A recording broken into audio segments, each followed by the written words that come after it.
Hello मेरे प्यारे छात्रों, कैसे हैं आप लोग। उम्मीद है अच्छे होंगे। तो दोस्तों, हमने पहले पढ़ चुका था 45 डिग्री और 30 डिग्री पर सभी त्रिकोणमितीय अनुपातों का मान। आज 45 डिग्री और 60 डिग्री पर सभी त्रिकोणमितीय अनुपातों का मान पिछले 2 लेक्चर में आपने देखा होगा। जो 45 डिग्री और 30 डिग्री में सभी त्रिकोणमितीय अनुपात का मान हमने ज्ञात किया था। यह क्लास 10 का ही सिलेबस पर आधारित है, ध्यान दीजिएगा, और बहुत ही महत्वपूर्ण सूत्र है। ठीक है, आज हम देखेंगे 30 डिग्री पर सभी त्रिकोणमितीय अनुपात का मान क्या होगा। आपको हमने पिछले लेक्चर में बताया था, जो एक त्रिभुज होता है समबाहु त्रिभुज, जिस त्रिभुज की सभी भुजाएं आपस में बराबर होती है और समबाहु त्रिभुज की सभी कोण भी आपस में बराबर होते हैं। तो आज का क्वेश्चन जो रहने वाला है वो है जो 30 डिग्री पर सभी त्रिकोणमितीय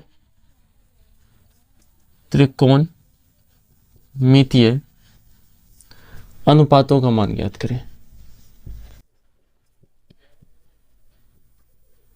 मान ज्ञात करें। देखिएगा ध्यान से, हमने आपको बताया था समबाहु त्रिभुज, समबाहु इक्विलैटरल ट्रायंगल क्या होता था। जिस त्रिभुज की प्रत्येक भुजा आपस में बराबर होती है और प्रत्येक भुजा जब बराबर होती है तो उस त्रिभुज का प्रत्येक कोण भी बराबर होता है। और हमने बताया था इसके सामने वाली भुजा से, इसके सामने वाली भुजा से अगर क्या कहते हैं, शीर्ष से सामने वाली भुजा पे अगर एल्टीट्यूड डाला जाए, ऊंचाई डाला जाए, तो यही एल्टीट्यूड क्या होती है, माध्यिका होती है। अर्थात इसे 2 बराबर भाग में बांटता है। यही एल्टीट्यूड जो होती है समबाहु त्रिभुज में, यह क्या होता है जी, ये कोण को 2 बराबर भाग में बांटता है। भाई चूंकि यह समबाहु त्रिभुज था तो इसका प्रत्येक कोण क्या होगा, तो बराबर होगा 60 डिग्री, 60 डिग्री, और यह कोण भी पूरे कोण भी 60 डिग्री। तब ना 60 60 60 मिलकर 180 बनाता है। और हम जानते हैं त्रिभुज के तीनों कोणों का योग 180 डिग्री होता है। ठीक है, अब देखिएगा ध्यान से, यहाँ पे हमने कहा ये दोनों कोण बराबर भाग में, यह रेखा जो है एडी रेखा कोण ए को 2 बराबर भाग में बांटता है। तो भैया एडी रेखा कोण ए को 2 बराबर भाग में यदि बांटता है तो आप बताइएगा, जो भैया यह 60 है पूरे, तो यह 30 डिग्री होगा और यह 30 डिग्री होगा। और एक बात, यह पूरा भुजा अगर ए मान ले, ए से बी तक की दूरी ए मान ले, तो बी से सी तक की दूरी भी ए हो जाएगी और ए से सी तक की भी दूरी ए हो जाएगी। अर्थात चूंकि समबाहु त्रिभुज की प्रत्येक भुजा बराबर होती है, तो ए बी बराबर बी सी बराबर ए सी होगा। और तीनों का भुजा हमने ए मान लिया। तो बताइए, ये जब आधा भाग में बांटेगा, डी बिंदु जो है बी सी को आधा भाग में बांटेगा, तो यह क्या होगा, a/2 हो जाएगा, a/2 हो जाएगा।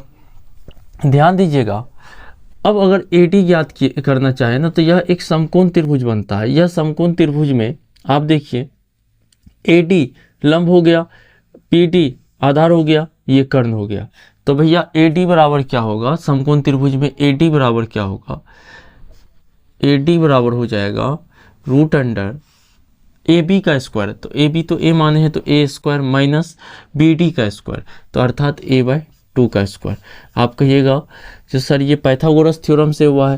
भाई पाइथागोरस थ्योरम से हुआ है तो ये a स्क्वायर माइनस a²/4 हो जाएगा। कैलकुलेशन कीजिएगा तो ये हो जाएगा, यहाँ पे अगर 1 देंगे तो एलसीएम क्या हो जाएगा 4, यहाँ 4a² माइनस a² हो जाएगा। कैलकुलेशन करके आएगा √3a²/4 हो जाएगा। a बाहर निकलेगा और 4 का 2 बाहर निकलेगा, बचेगा √3a/2। ये निकल गया किसका मान जी, AD का मान। AD निकला √3a/2, ये निकल गया। अब भाई हमने कुछ लैंग्वेज लिख देना है, चूंकि त्रिभुज ABC एक समबाहु त्रिभुज है,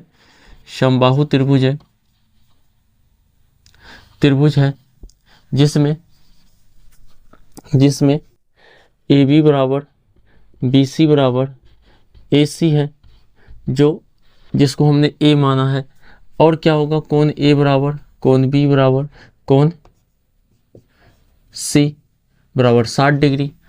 हमने क्या किया है, कोण ए का समद्विभाजक AD खींचा है, कोण ए का समद्विभाजक AD खींचा है जो BC पर क्या है, परपेंडिकुलर है, जो BC रेखा पर परपेंडिकुलर है। हमने क्या किया है, कोण ए का समद्विभाजक AD खींचा है जो BC पर परपेंडिकुलर है। तो बताइए BAD बराबर क्या होगा, तो कोण BAD बराबर हो जाएगा कोण CAD बराबर 30 डिग्री हो जाएगा। ठीक है, अब भाई ये लंबवत है, ये 90 डिग्री बनाता है, तो आप कह सकते हैं जो अगर 30 डिग्री को थीटा माने, 30 डिग्री को थीटा माने तो थीटा के सामने वाला लंब होता है। हमने आपको बताया है थीटा के सामने वाला लंब होता है।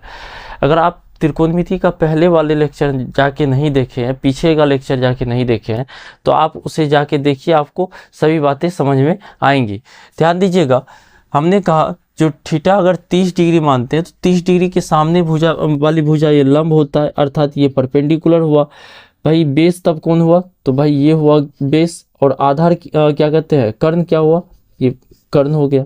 90 डिग्री के सामने वाला कर्ण होता है, थीटा के सामने वाला आधार। क्यों थीटा माने 30 को, क्योंकि हमको 30 डिग्री पर सभी त्रिकोणमितीय अनुपात का मान ज्ञात करने के लिए था, इसलिए। अब यहाँ से अगर हम लिखें जो भैया साइन 30 डिग्री बराबर, तो आप जानते हैं साइन थीटा बराबर होता है लंब बट्टे कर्ण, भैया P/H होता है। बताइए P का वैल्यू कितना है, तो भैया P का, सॉरी यहाँ पे H होगा, P का वैल्यू कितना है, P का वैल्यू है आपको दिया हुआ A/2, H का वैल्यू A है, A से A कैंसिल 1/2, साइन 30 डिग्री का मान 1/2 हो गया। अब भैया कॉस 30 डिग्री का अगर निकालना चाहे तो क्या होगा, तो आप कहिएगा सर B/H होता है कॉस थीटा बराबर, तो B का वैल्यू कितना, तो √3a/2 अब बट्टे H का मान A से A कैंसिल बच गया √3/2। tan 30 का मान कितना होगा, tan थीटा बराबर होता है P/B, tan थीटा बराबर क्या होता है P/B, tan थीटा बराबर P/B। तो P/B, P का वैल्यू कितना है, तो भैया P का वैल्यू है A/2 और B का वैल्यू कितना है √3/3a/2। तो 2 से 2 कैंसिल, A से A कैंसिल, बचेगा क्या 1/√3। तो tan 30 डिग्री का मान कितना हुआ 1/√3। अब यहाँ से cot 30 डिग्री का मान निकालते हैं। भैया cot 30 डिग्री का मान क्या होता है, cot 30 डिग्री का मान, अब देखिए cot थीटा बराबर होता है B/P। भाई B/P रहेगा तो B/P होगा, तो आप कह सकते हैं B की जगह क्या है √3a/2 और P की जगह a/2। तो आप कह सकते हैं A से A कैंसिल होगा, 2 से 2 कैंसिल होगा, बचेगा क्या √3। तो cot 30 डिग्री का मान √3। यहाँ से अगर हम कह दे जो भाई cosec या sec 30 डिग्री का मान क्या होगा, तो आप जानते हैं sec थीटा बराबर होता है H/B। भैया H/B जब होता है तो H का मान कितना है, तो भाई H का मान आपको दिया हुआ A और B का मान आपको दिया हुआ है √3a/2। A से A कैंसिल, 2 ऊपर जाएगा क्या होगा 2/√3 और लास्टली बच जाएगा cosec 30 डिग्री का क्या होगा वैल्यू जी, तो आप कहिएगा cosec बराबर होता है सर H/P। H का मान A है, P का मान A/2 है, तो A से A कैंसिल, 2 ऊपर चले जाएगा और ये हो जाएगा ऊपर cosec 30 डिग्री का मान 2 हो जाएगा। ध्यान दीजिएगा, सभी फॉर्मूला को हम एक जगह एकत्रित कर देते हैं ताकि आपको याद करने में सुलभ हो। ध्यान दीजिएगा, साइन 30 डिग्री बराबर होता है 1/2, कॉस 30 डिग्री बराबर होता है √3/2, tan 30 डिग्री बराबर होता है 1/√3। ठीक है, यही लिखा हुआ है, साइन 30 डिग्री 1/2, कॉस 30 डिग्री √3/2 और tan 30 डिग्री 1/√2। भाई साइन का उल्टा क्या होता है cosec 30 डिग्री बराबर क्या होता है, तो 2 हो जाएगा। sec 30 डिग्री बराबर cos का उल्टा sec 30 डिग्री बराबर 30 डिग्री बराबर 2 हो जाएगा। sec 30 डिग्री बराबर क्या होगा, तो 2/√3 और tan 30 डिग्री, तो cot 30 डिग्री बराबर क्या होगा, तो आप कहिएगा √3। देखिए cot 30 डिग्री बराबर √3 निकला है, sec 30 डिग्री बराबर 2/√3 निकला है और cosec कोसेक 30 डिग्री बराबर आपको 2 निकला है, कोसेक 30 डिग्री बराबर 2 वहाँ पे हमने लिख दिया है। इस चीज़ को आप कंप्लीटली रूप से याद कर लीजिएगा।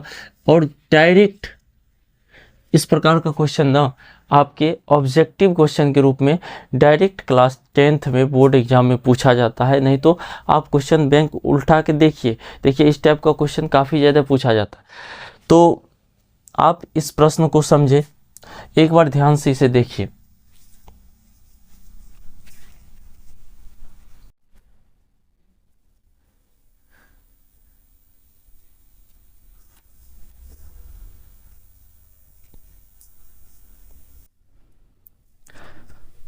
देख लिया भाई आपने। अगर आपको क्वेश्चन में थोड़ा सा भी डाउट लगे ना तो आप कमेंट बॉक्स में कमेंट कीजिए, हम आपका कमेंट का जवाब ज़रूर देंगे और कमेंट का इंतज़ार भी रहता है हमको, ठीक है।